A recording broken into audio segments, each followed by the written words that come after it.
তার আদর্শ চির অম্লান থাকুক, চিরঞ্জীব থাকুক। তিনি মৃত্যুঞ্জয়ী, মৃত্যুকে তিনি জয় করেছেন।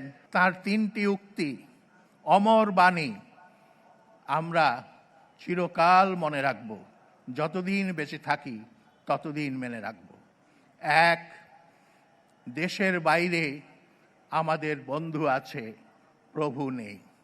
2, আমাদের হাতে স্বাধীনতার পতাকা, ওদের হাতে বন্দির শৃঙ্খল। 3, দেশের বাইরে আমার কোনো ঠিকানা নেই, দেশই আমার শেষ ঠিকানা। আমাদের প্রিয় নেত্রী বেগম খালেদা জিয়া অনন্ত লোকে পাড়ি দিয়েছেন গত 30 ডিসেম্বর। বাংলাদেশের মানুষ, এই দেশের এই জনপদের মানুষ তাকে অনন্তকাল ধরে স্মরণ রাখবে। তার দেশপ্রেম, সাহসিকতা, সততা, নিষ্ঠা, ত্যাগ, অত্যাচার সহ্য করার অপরিসীম ক্ষমতা, আরও অনেক কথাই হয়তো বলা যায়।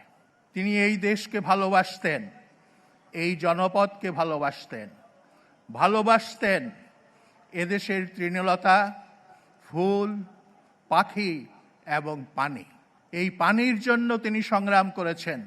ভারত সরকার যখন টিপাই মুখে বাঁধ নির্মাণ করার উদ্যোগ নিয়েছিল, তিনি আমাদেরকে বলেছিলেন একটা বড় আকারের সেমিনারের আয়োজন করেন, যাতে আমরা আমাদের দাবি জানাতে পারি।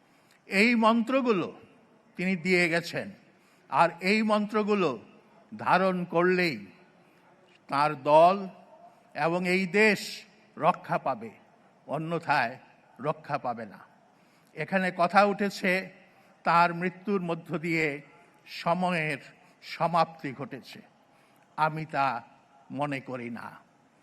হ্যাঁ, ফ্রান্সিস ফুকুয়ামার একটা তত্ত্ব ছিল, এন্ড অফ হিস্ট্রি। পরবর্তীকালে তিনি সেই তত্ত্বের পরিবর্তন করেন। বেগম খালেদা জিয়ার মৃত্যুতে সময়ের মৃত্যু হয় নাই, ইতিহাসের মৃত্যু হয় নাই। আগামী দিনের যে ইতিহাস এই জনপদে সৃষ্টি হবে, তার প্রপেলার হবেন, তার ড্রাইভিং ফোর্স হবেন বেগম খালেদা জিয়া এবং তার আদর্শ চির অম্লান থাকুক, চিরঞ্জীব থাকুক। তিনি মৃত্যুঞ্জয়ী, মৃত্যুকে তিনি জয় করেছেন। আজকে মহান আল্লাহ তাআলার কাছে আমি করজোড়ে প্রার্থনা করব, হে মাবুদ, আমাদের নেত্রীকে তুমি বেহেশত নসিব করিও।